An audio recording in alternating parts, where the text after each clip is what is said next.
Good afternoon and welcome to the Vicarage, Middleton in Teesdale. Today our Gospel story is Matthew chapter 14 verses 22 to 33, if you wish to read that before you listen to what I have to say. And this happens immediately after Jesus feeds thousands of men, women and children. And what happens then is that Jesus stays to disperse the people, to send them on their way. And Jesus and his disciples become separated. Jesus is alone on the mountain. He spends time by himself with God. The disciples, meanwhile, are out there on the water, battling against a gale. And then Jesus comes to them. He joins his disciples in their fear. So that should be good news, shouldn't it? But it isn't actually, because it seems to make things worse, because the disciples now have two things to fear. First the storm, and then this person, ghostly person, walking towards them. Jesus shouts to them, his voice rising above the storm, "It is I!" And Peter replies immediately, because Peter seems to have a habit of speaking and acting before thinking. "Lord," he said, "if it is you..." Let's rewind. What does he mean, if it is you? It's as if he's saying, if you are Jesus, then prove it. Make me able to walk on water like you. Or perhaps he meant, since I can now see that you're not a ghost, then I trust you to help me to do what I can't do on my own. So the question is Peter trusting Jesus or testing him? Jesus simply shouts one word, "Come." Why would Jesus invite Peter to do something that Peter simply can't do? Well, I think it's because Jesus never denies anyone who cries out to him, however impossible, humanly speaking, their situation is. And so in answer to "come," Peter clambers out of the boat and starts walking. And as we know, he doesn't get very far. But Jesus saves him. And then they both climb into the boat. The disciples and Jesus are reunited. They're all in the same boat. I never knew that this saying comes from this passage. They're all in the same boat. How many times have we said that and not realised that what we're saying is, thank goodness I have Christ in the boat with me. So there we have a happy ending. Well, it should be, shouldn't it? But I wonder whether Peter had those words, fairly harsh words of Jesus ringing in his ears. "You of little faith, why did you doubt?" The story is not so much about a boat and storms as about faith in Jesus. It's about faith and doubt in the context of calamity and chaos.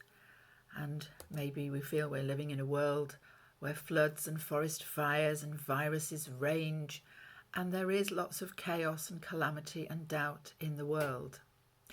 Well, in the Bible, the stormy sea is a metaphor for chaos, a chaos which threatens our ordered world. Many of us know how chaotic and stormy life can be. And many people this year so far will feel that life has pitched them out in a small boat, isolated on a rough sea. For many people will feel they've lost their bearings. And many people will be asking, where is God in all of this?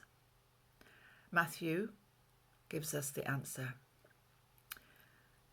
We first heard that Jesus communes alone with God, for he is God. Jesus, although he was on the mountain, is not above it all. Far from it. In his humanity, he comes down to those disciples in the storm. He is with them in the storm as he is with us in the storm. And we don't always recognise him at first, but he's there. And we don't have to summon him. He calls us, remember, it is I.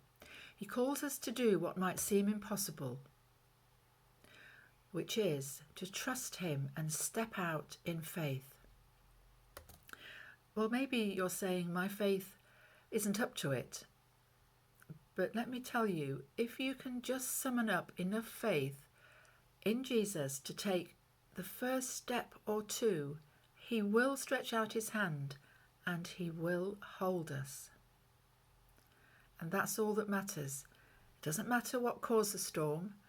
It doesn't matter when or how it will end. None of that matters.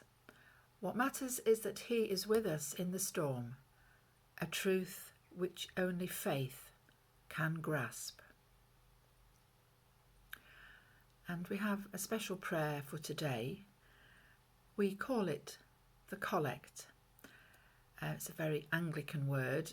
I kind of think it means that we collect all of our thoughts and prayers into one prayer. And I'm just scrolling down my computer waiting for it to pop up at the bottom of the page, which it hasn't done. So I have a technical failure. Anyway, the hymn for today, which I've chosen, if you've received my paper version of this reflection, is Speak, Lord, in the Stillness by Chris Bowater, a very well-known worship leader. I think I probably have all of his CDs, and I know this song very, very well. And when I was going through a crisis many years ago, I had his CDs on in the car, and I was driving many miles a day as my job as a sales rep, and this song spoke to me so powerfully. Speak, Lord, in the stillness. So may the peace of the Lord be always with you and those you love. And until next week, may God's blessing be upon you. Amen.